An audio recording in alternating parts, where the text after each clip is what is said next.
திமுக அறக்கட்டளை தொடர்பான வருமான வரி வழக்கில் எந்த உத்தரவும் பிறப்பிக்க கூடாது என வருமான வரித்துறைக்கு சென்னை உயர்நீதிமன்றம் உத்தரவு பிறப்பித்துள்ளது. இது குறித்தான கூடுதல் விவரங்களை வழங்குவதற்காக எமது செய்தியாளர் சக்திவேல் இணைப்பில் இணைகிறார்.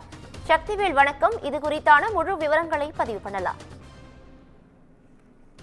வணக்கம் பவித்ரா. திமுக அறக்கட்டளை தொடர்பான வருமான வரி வழக்கில் எந்த உத்தரவும் பிறப்பிக்க கூடாது என வருமான வரித்துறைக்கு சென்னை உயர்நீதிமன்றம் உத்தரவிட்டுள்ளது.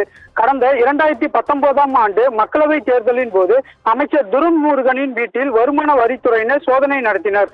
இந்நிலையில் ஒருங்கிணைந்த விசாரணை நடத்த வேண்டும் என்ற காரணத்தை கூறி திமுக அறக்கட்டளைக்கு எதிரான வருமான வரி வழக்குகளில் விசாரணையையும் துரைமுருகன் தொடர்பான வழக்கு விசாரணையையும் வருமான வரித்துறையின் மத்திய சர்க்கைகளுக்கு மாற்றி வருமானத்துறை உத்தரவிட்டது.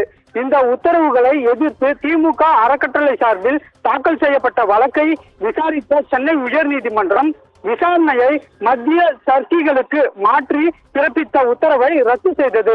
இந்த உத்தரவை எதிர்த்து வருமான வரித்துறை தரப்பில் தாக்கல் செய்யப்பட்ட மேல்முறையீடு வழக்கு தாக்கல் செய்திருந்தது.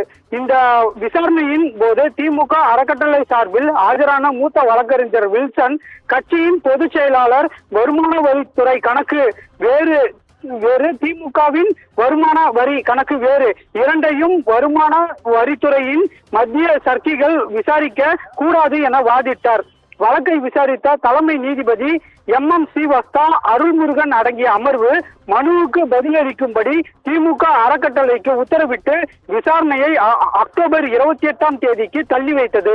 அதுவரை திமுக அறக்கட்டளை தொடர்பான வருமான வரி வழக்கில் எந்த உத்தரவையும் பிறப்பிக்க கூடாது என வருமான வரித்துறைக்கு நீதிபதிகள் உத்தரவிட்டனர்.